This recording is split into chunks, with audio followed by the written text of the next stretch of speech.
Hello, buddy.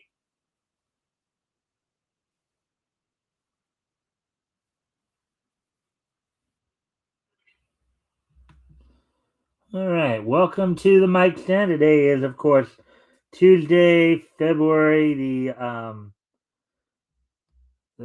sorry, Wednesday, February the 14th. Hope everybody's having a good day today. Today's Wednesday, so that means, of course, it's Hump Day, getting over the hump. Um, so, of course, we might just give people a chance. Let's see, it looks like we have at least one other person here. So, um, maybe I will. Well, maybe I will. Oh, okay. I was gonna get started right away, but it looks like people just took off on me. um, but okay, so we're gonna give people a chance to come in. If you haven't already, if you guys can help out by liking and sharing the stream, see if we can get some more friendly people to engage. That'd be appreciated. Also, if anything here grabs your attention, feel free to comment and or ask questions. I'll try to answer the questions to the best of my ability. They've got people coming back in there. Okay. That goes, of course, for both my Rumble and my YouTube viewers. Um, let's see. So, as I said, we're just giving people a chance to come in before we get started. Um, did see some interesting cartoons today, including Rocket to Mars, a Popeye cartoon where Popeye thwarted a Martian invasion. As they were as we are coming out of World War II, of course, the first early indications of the fascination with outer space started popping up. So sorry about that. I'm going to go off camera here for a quick moment to take care of something real quick. Then I'll be right back. I'll put some music on while I'm gone, and then when I come back, we'll talk about what's on tap for tonight and get into it.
All right. With that being said, now why don't we talk about what's on top of tonight? So, as you guys know, last night I started a thing where kind of we're taking a look back at the history of Hanna-Barbera. We got up through the 70s, so tonight we're gonna finish that off. We're gonna basically look back at the last 20 years of Hanna-Barbera before they were absorbed into Warner Brothers Animation. So from 1980 to 2001, we're gonna look at what was going on with Hanna-Barbera, and that last like 21 years or so, 22 years. Then of course we'll have the wrestling wrap up. We'll look back to last night's NXT, see all that what went down there. Look ahead to tonight's AEW Dynamite, as of course they continue their build towards Revolution a week from this Sunday, and then we'll of course wrap things up with this day in each history. So with that being said, and one last friendly reminder before we get into the material here.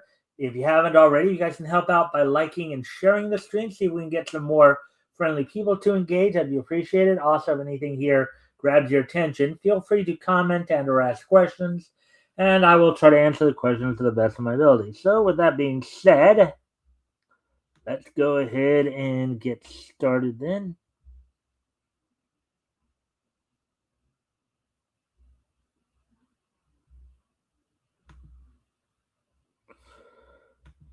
As I said, we're just continuing on from where we left off last night. Gonna finish out the history here of Hanna-Barbera. Like I said, if anything grabs your attention, feel free to comment and or ask questions, just as Metal did last night as we were talking about that formula that they had in the 70s there, those, what came to be known as those meddling kids formula. So anyways, let's get into this then. Control decrease and the Smurfs' dominance, 1980 to 1991. All right, so Super Friends, the Fonz and the Happy Days gang, Richie Rich, Flintstones Comedy Show, Space Stars, the Quickie Koala Show, which featured, of course, the Bungle Brothers, Crazy Claus, and Dirty Dog, Trollkins, and Laverne and Shirley in the Army, debuted in 1980 and 81, while Taft purchased Ruby Spears from Filmways, in parentheses here, which was eventually absorbed into Orion Pictures the following year, on parentheses, making it a sister company to Hanna-Barbera, and as a result, several early 1980s series were shared between both companies.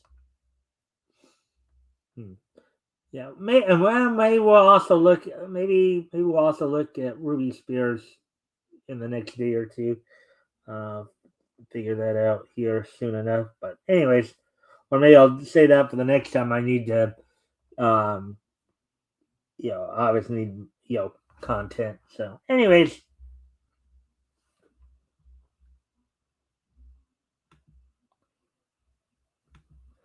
So while Filmation, Sunbow Productions, Marvel Productions, Rankin Bass, Deke, and other Hollywood animation studios introduced successful animated series syndicated.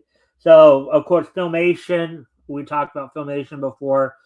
Probably the most famous properties were, of course, He-Man and the Master of the Universe, She-Ra, Princess of Power, Black Star, Brave Star, Filmation's Ghostbusters, Sunbow Productions, of course, gave us G.I. Joe and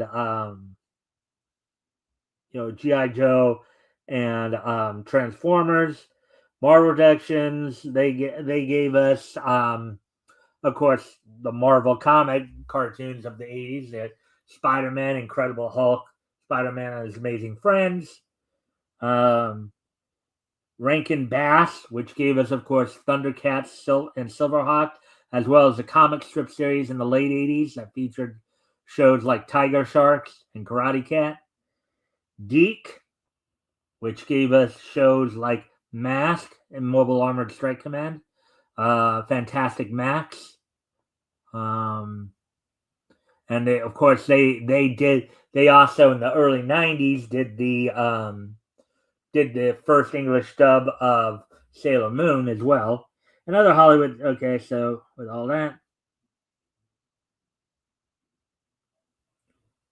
including some based on licensed properties, which we talked about, Hanna-Barbera fell behind as it no longer dominated the TV animation market as it did years earlier, and lost control over children's programming, going down from 80% to 20%.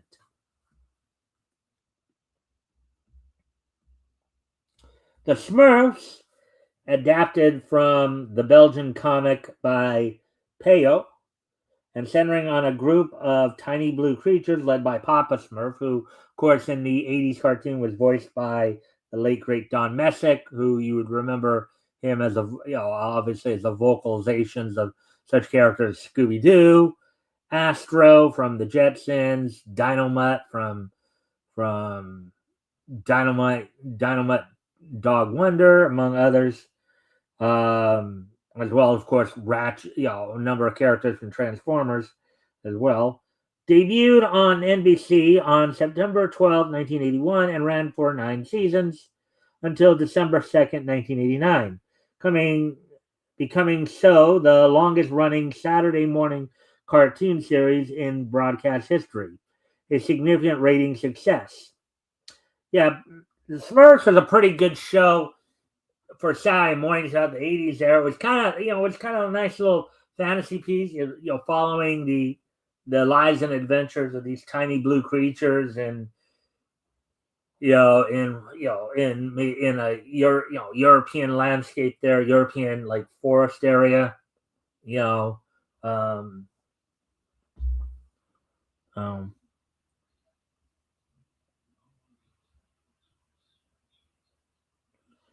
let's see. It's a rating success, the top rated program in 8 years, and the highest for an NBC show since 1970. The Gary Coleman Show, Shirt Tales, Pac Man, The Little Rascals, The Dukes, The Monchhichis, and The Biscuits followed in 1982 and 1983. Following a 1982 strike, new cartoons were outsourced to Cuckoo's Nest Studios, Mr. Big Cartoons, Toei Animation, and Phil Cartoons in Australia and Asia, which provided production services from 1982 to the end of Hanna-Barbera's existence. Challenge of the GoBots, featuring such voice talents as Lou Richards. Lou Richards did So Challenge of the GoBots, Pink Panther and Sons, Super Friends, the Legendary Superpowers Team, Superpower Show, Snorks, the new Scooby-Doo, and Scrappy-Doo, the new Scooby-Doo Mysteries, Yogi's Treasure Hunt, Galtar, the Golden Lance, Paw-Paws, Paw-Paws and Galtar, the Golden Lance and Yogi's Treasure Hunt were part of the Hanna-Barbera block, I believe, HBTV, on Sunday mornings usually. The Superpowers Team Galactic Guardians, that was the Superpowers Team Galactic Guardians was, of course, the last cartoon in the Super Friends franchise. Featuring newer characters, like the last two Super Friends cartoons, Super Friends, the Legendary Superpowers show, and the Superpowers Team Galactic Guardians featured, of course, newer, younger talent like Firestorm and Cyborg. And the 13 Go to Scooby-Doo debuted in 1984 and 1985. While new revivals of the Jetsons, Johnny Quest and Yogi Bear, were commissioned for broadcast, Pound Puppies, the Flintstone Kids, Foofer, Wildfire, Sky Commanders, and Popeye's Hunt arrived in 1986 and 1987. After its financial troubles affected Hanna-Barbera, the American Financial Corporation acquired Taft in 1987 and renamed it Great American Broadcasting. A pup named Scooby-Doo, The Completely Mental Misadventures of Ed Grimley, Fantastic Max, The Further Adventures of Super Ted, and Paddington Bear followed in 1988 and 1989.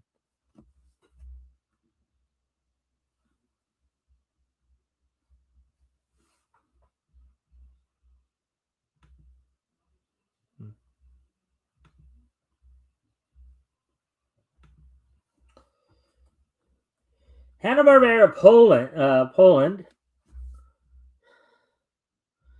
Hanna-Barbera Poland, a Polish branch of the company, opened up and dealt with the promotion and distribution of the studio's animated content, and is most well known for releasing VHS tapes with Polish music distributor PP Polski Nagrania, which mostly consisted of numbered compilation releases of Hanna-Barbera shows on one tape. This would last until 1993, when the company separated and reincorporated itself as Curtis Art Productions. Great American sold World Vision to Aaron Spelling Productions, while Hanna-Barbera and its library remained with them. Hanna-Barbera split off from World Vision Home Video in early 1989 to start out its own home video division. Hanna-Barbera Home Video, in January 1989, while working on a pup named Scooby-Doo, Tom Ruegger got a call from Warner Brothers to resurrect its animation department. Tom Ruegger, of course, known for such works in the 90s as, of course, Tiny Toon Adventures, Animaniacs,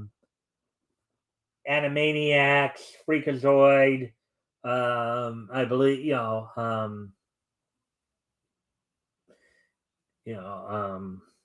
those shows, Pinky and the Brain.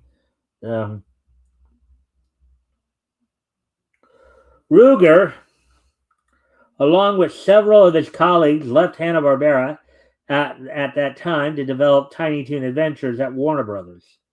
David Kirshner, known for An American Tail and Child's Play, and was later appointed as the studio's new CEO.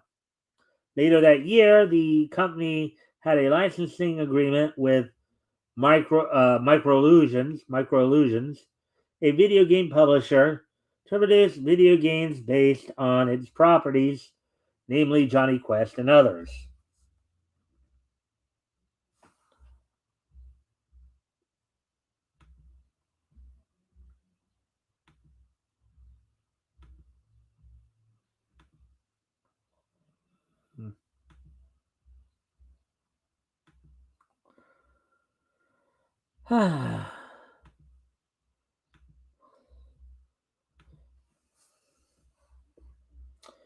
In 1990, while Kirshner and the company formed Bedrock Productions, Bedrock as in Flintstones, and Great American, putting Hanna-Barbera and Ruby Spears up for sale, Midnight Patrol, Adventures in the Dream Zone, Rick Moranis and Graydale High, Tom and Jerry Kids, Bill and Ted's Excellent Adventures, The Adventures of Don Coyote and Sancho Panda, and Wake, Rattle, and Roll debuted that year.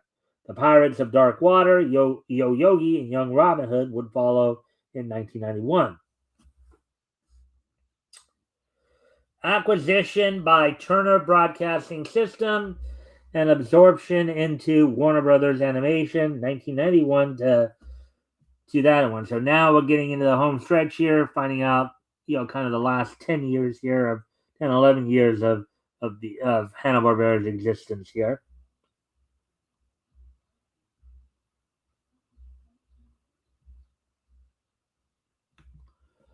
So Turner Broadcasting System outbid MCA, then in parentheses, then the parent company of Universal Pictures, Hallmark Cards, and other major companies in acquiring Hanna-Barbera, while also purchasing Ruby Spears as well. The two companies were acquired in a 50-50 joint venture between Turner Broadcasting System and Apollo Investment Fund for $320 million. Turner purchased these assets to launch a then new all-animation network aimed at children and younger audiences. Of course, the network we know of today as Cartoon Network.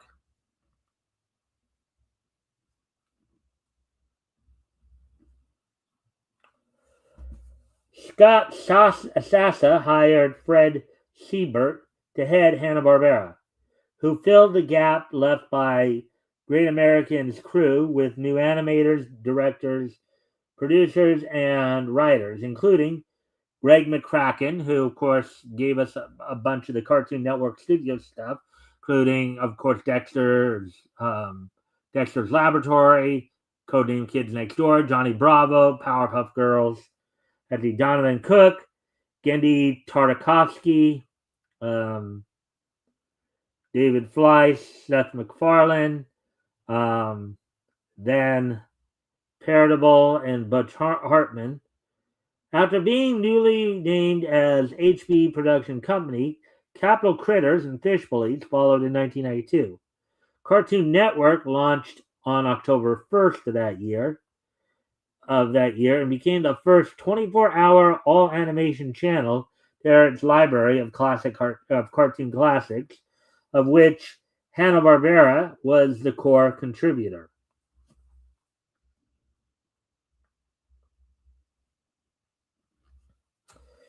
In 1993, the company again renamed itself to Hanna-Barbera Cartoons Incorporated, in parentheses here, though the Hanna-Barbera Productions name was still used in regards to the pre-1992 properties, on parentheses, while Turner acquired its remaining interest from Apollo Investment Fund for $255 million. Two Stupid Dogs, Droopy Master Detective, The New Adventures of Captain Planet, and SWAT Cats, The Radical Squadron debuted that year. Turner refocused the studio to produce new shows exclusively for its networks, which is where we got like the Cartoon Network studio stuff.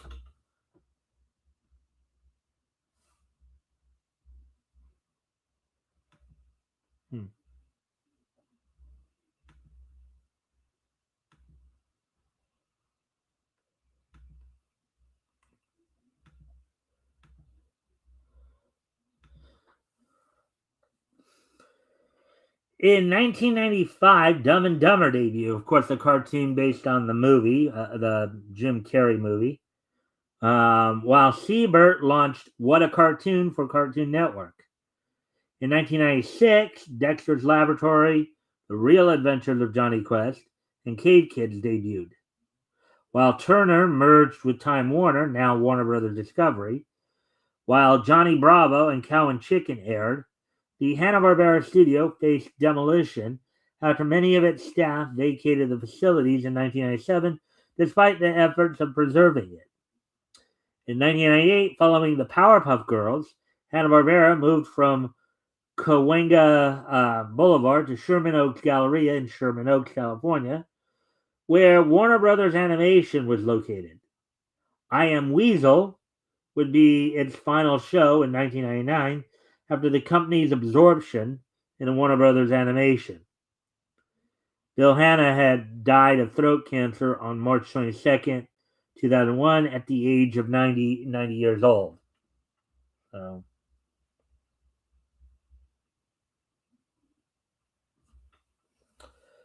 post-closure and Barbera's final years, 2001 to 2006. While Cartoon Network Studios took over production of programming, the Los Angeles City Council approved a plan to preserve the Cahuenga Boulevard headquarters in May 2004 while allowing retail and residential development on the site. Barbera died of natural causes on December 18, 2006 at the age of 95. Warner Brothers Animation continues to produce new productions based on Hanna-Barbera properties since then. Cartoon Network Studios Europe was renamed Hanna-Barbera Studios Europe, paying tribute to the studio in April 2021. So that's the history of Hanna-Barbera that we've covered the last couple of years, or last couple of days here. So that's some interesting stuff there. But anyways, and of course we talked quite a bit about a number of the productions. So just a quick kind of see. Let's see here. We're not going to get into all this, all the. I'm just looking at. So here are some of course, here are some of the works. The very first series done by Hanna-Barbera, produced for a total $150 56 episodes and airing on NBC. It was the Rough and Ready show. Ran from 1957 to 1960. The Huckleberry Hound show ran from 58 to 61. Yogi Bear was spun off into its own series in 1960. Hokey Wolf took its place at the time. First animated series to win. So that was set in syndication. Huckleberry Hound show. Hokey Wolf coming in at the last. And then you had Quick Draw McGraw start up. Quick Draw McGraw started up in 1959, featuring, of course, Quick Draw McGraw, Augie Doggy Doggy Daddy, and Snooper and blah. But then you get into the 60s. Of course, the Flintstones, the first primetime series with a 30-minute sitcom format in the history of television. You also saw the first pregnancy depicted in animation history when Wilma Flintstone, seen in maternity clothes. Of course, we got the birth of Pebbles in 1964 there, and it was the first Hanna-Barbera series to use a laugh track.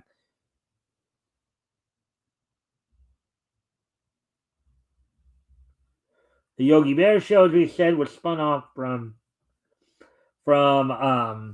Huckleberry Hound, featuring Yogi Bear, Snagglepuss, and Yogi Doodle. And then the second primetime series to come about was Top Cat. Of course, Top Cat, who of course was starred the voice of Arnold Stang, who also did, of course, Herman from the Herman and Catnip shorts from Famous Studios.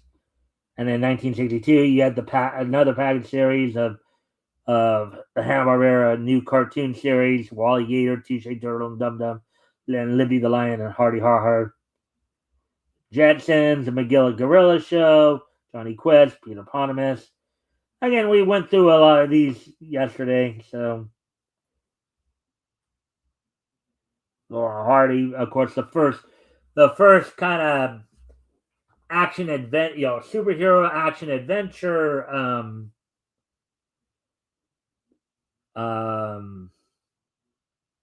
cartoon was Frankenstein Jr. and Possibles, which debuted in 1966, with, of course, Michael Maltese being the one to create the Impossibles.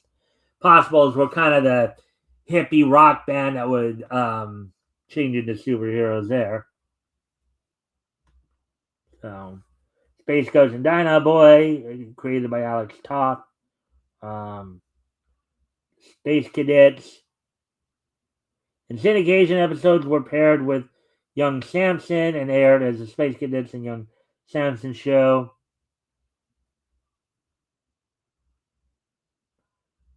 You had the Abbott and Costello cartoon show, in conjunction with RKO Radio Productions.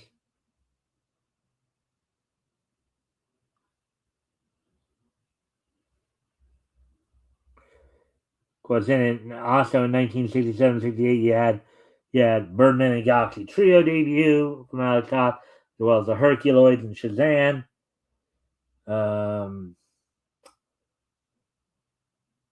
Fantastic Four in 1967, along with Moby Dick and Mighty Mighty Tour, and of course a lot of their 60s superhero cartoons, superhero action adventure series were all packaged together in 1978 as the futuristic world of Hanna-Barbera, the Super Adventures. The Banana Split Show in 1968.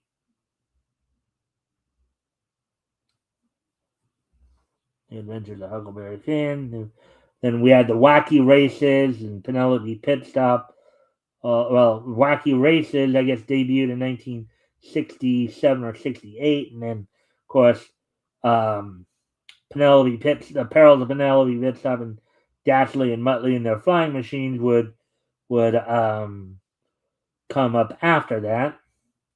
Cat I Knew a Cat, Scooby-Doo, and then, of course, Scooby-Doo, Where Are You? Debuted in 1969 and ran in syndication for first Hanna-Barbera Saturday morning animated TV series to use a laugh track. Funny here because for the 3 seasons that it ran, and it says here 1969 to 78 because I think after the 3rd season they just continue to run in syndication for a number of years. But first 2 seasons were aired on CBS, while the 3rd season was aired on ABC. Whereas Huddles, another primetime series, Harlem Globetrotters, with Ruby Spears and all that. Josie and again, as I said, in the 70s here, in the late 60s, early 70s, they got into these shows that we were talking about yesterday. The Those Meddling Kids, kind of formula. Josie and the Pussycats, and then Funky Phantom, Amazing Chan Clan, among others. But yeah. So, anyways, I think we covered just about enough of that. So, what I'm going to do right now then is with that, I'm going to go ahead and move on now to the wrestling wrap up. So I said we're going to look back to last night's NXT, look ahead to tonight's Dynamite. As of course, on tonight's Dynamite, they're continuing their build towards next weekend's Revolution pay per view.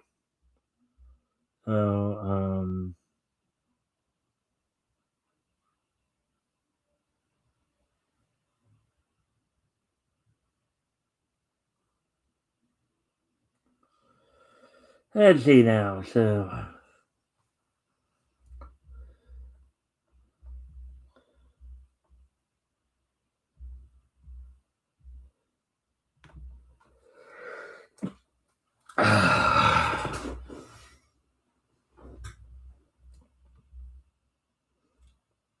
let me see now.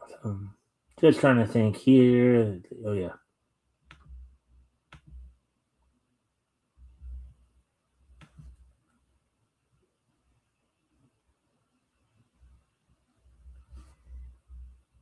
Oh yeah, and actually, what I'll do too here is we'll also kind of preview what's going to go on Evolve. I guess we'll start covering that too. Evolve, WWE Evolve, because we do know some of their talent is showing up, like the Vanity Project in particular is showing up on NXT. So since we talked about NXT, we'll look at Evolve as well.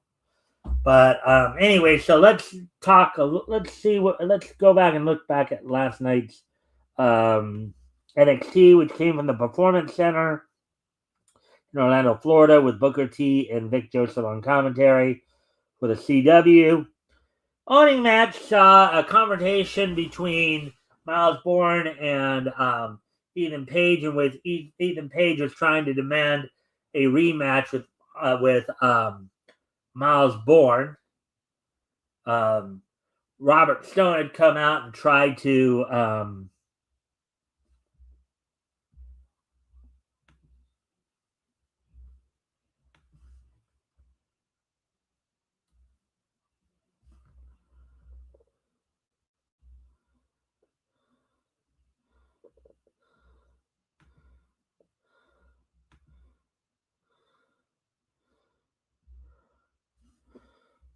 all right, said do something anyways. But anyways, so the opening of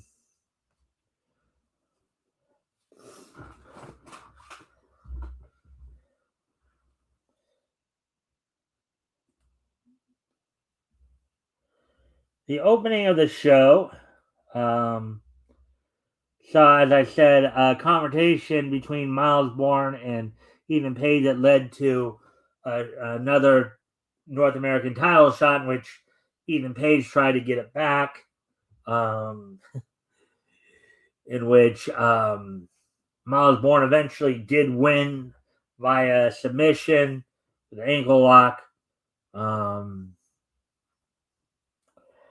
they didn't even bother going and getting like Robert Stone had come out to try to at least get them to go and change into their wrestling gear.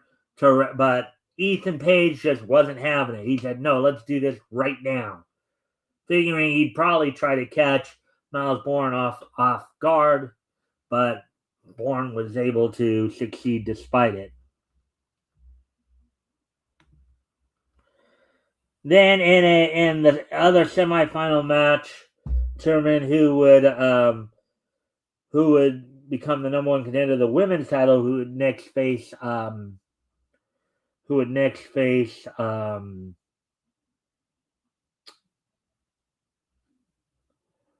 Fallon Henley for the women's speed title, WWE women's speed title. Ren Sinclair with Kendall Gray in her corner defeated Nikita Lyons with a submission hold. Of course, Ren Sinclair will now take on Thea Hall to determine who will next face Fallon Henley for the WWE Women's Speed title.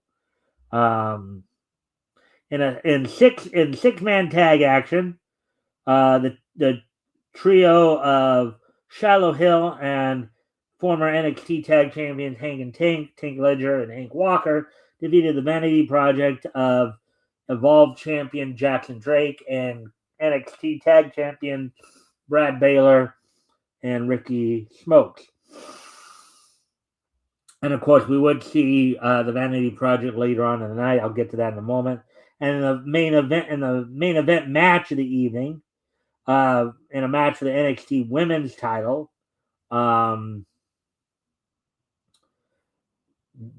between JC Jane defending against Zarya, it went to a no contest when Sol Ruka came out and went after both women and hit them both at the same time with a double soul snatcher, that springboard inverted cutter of hers. And then you had a segment at the end of the night between in which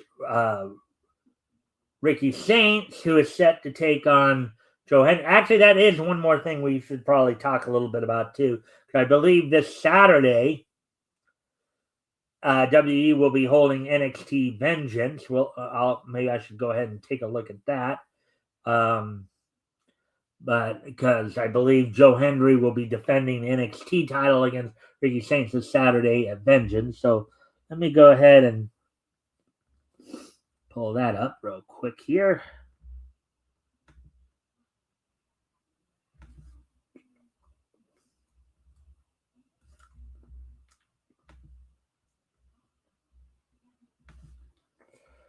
Go ahead and do that.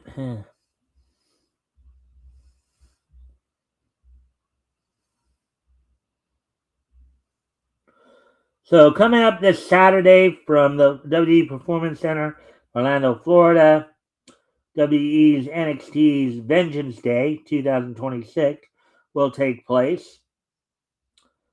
Signed for the event include Tony D'Angelo taking on Dion Lennox of Dark State as he looks to get some revenge on Dark State, starting with Dion Lennox. In an underground match, Lola Vice will be taking on Kalani Jordan in a feud that heated up in the last month here. Set for a street fight, the Glamour, Blake Monroe, will be taking on Jada Miss Parker, as Jada Parker is one of many women on the NXT roster who's had enough of Blake Monroe's arrogance and antics. Izzy Dane is set to defend the NXT Women's North American title against Tatum Paxley, the two former tag partners who will now be facing off for the NXT North American title. And then, as we just previously mentioned, Joe Hendry is set to defend the NXT title against former NXT champion Ricky Saints, who's been trying to get the title back ever since. So now with all that being said, let's go ahead and take a look at and I guess they don't have it on here yet. Um, I was gonna try to see if they had, but from the looks of it looks like they don't.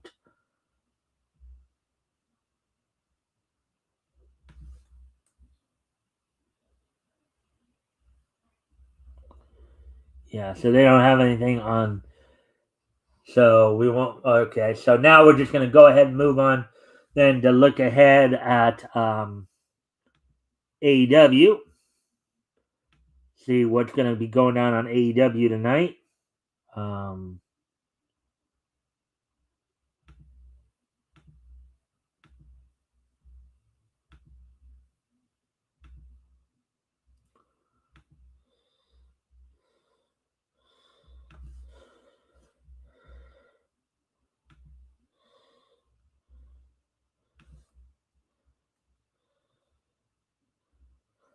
so on tonight's AEW, coming from um, coming from El Paso, Texas. Let's see now.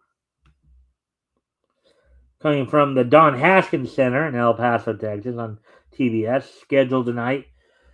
Darby Allin teams with Orange Cassidy to take on the team calling themselves the Dogs, Clark Connors and Gig Kid. In a non-title match, AEW Continental Champion Jon Moxley is set to take on Hechicero. The Inspiration will be making their stateside AEW debut as Kathy Lee and Jesse McKay are set to take on the Brawling Birds of Jamie Hayter and Alex Windsor. And international women's tag team matches, you have Lee and McKay from Australia taking on the Brawling Birds, who are from, well, of course, are from Great Britain. Tekla is set to defend the AEW Women's World Title against Thunder Rosa, the former champion. MJF is set to to defend the world title against Kevin Knight. So that's all. That's all we got for wrestling wrap up, as it were.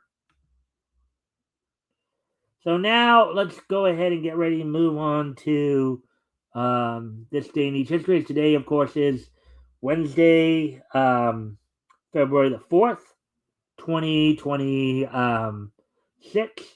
So let's take a look back at this day in each history. History! So first off, on this date 20 years ago, back in the year 2006, let's bring that up here. The following movies premiered on this date 20 years ago: Sunrise's Mobile Suit Zeta Gundam, A New Translation 3, Love is the Pulse of the Stars, and Toei Animation's One Piece, The Giant Mechanical Soldier of Karakuri Castle, both premiered in Japanese theaters on this date 20 years ago. So 20 years ago today, Mobile Suit Zeta Gundam, A New Translation 3, Love is the Pulse of the Stars from Sunrise, Toei Animation's One Piece, The Giant Mechanical Soldier of Karakuri Castle, both premiered on this date back in 2006, so 20 years ago today.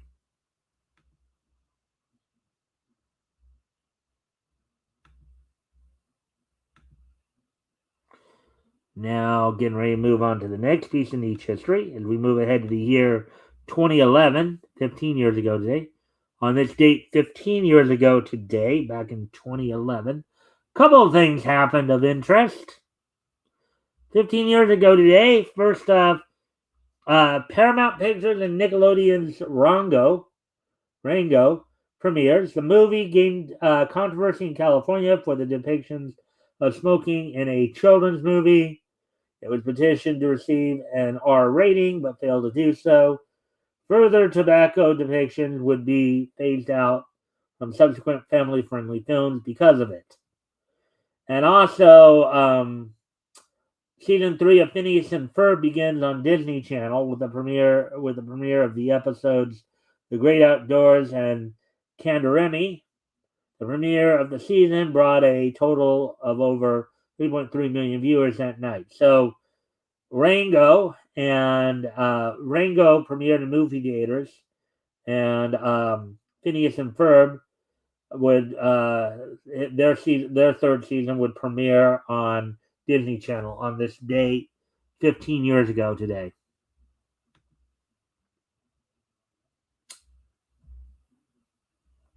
And finally, we move ahead to the year 2015, 11 years ago today. On this date, 11 years ago today.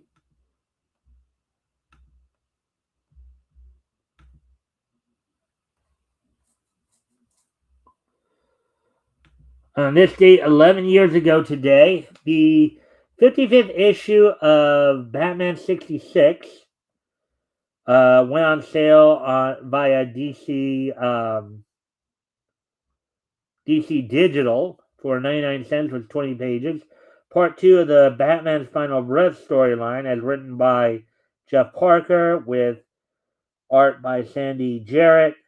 Wes Abbott did the lettering, and Jordi Belair did the coloring. So that happened 11 years ago. Of course, this is Batman 66 is, of course, a comic based on the classic 1960s Batman live-action show. So with that being said, that's all I got for you guys tonight. Hope everybody enjoyed the show. Of course, we'll be back with more Niche News tomorrow. And don't forget this Sunday, I'll be joined by the Metal. And we'll be taking another trip down comics history lane. I believe, we'll be taking a look at books that went on sale in August 1940. I believe we'll probably be looking at books that went on sale Harvey Comics. I have to still double check that. Just been busy the last couple of days, so that's why I haven't don't have that confirmed. Let me see. And I guess I can start clearing these out. Let me just see something here. Maybe, let me see. Maybe we might be able to. Oh, wait. Oh, wait.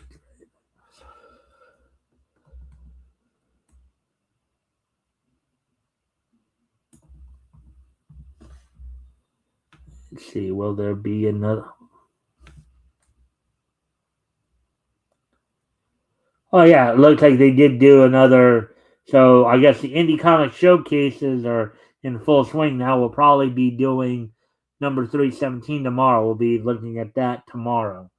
So, we'll be looking at the latest article from Chris Braley of the Indie Comic Showcase tomorrow, along with getting all caught up on all the latest in pro wrestling and of course this day in each history. So with that, I thank everybody for being here. I hope everybody enjoyed the show. Like I said, we'll be back here tomorrow with more Niche News, and we are also back here on Sunday with Metal to take another trip down Comics History Lane. So with that, I thank you all for being here, and I hope to see everybody back here tomorrow. Bye.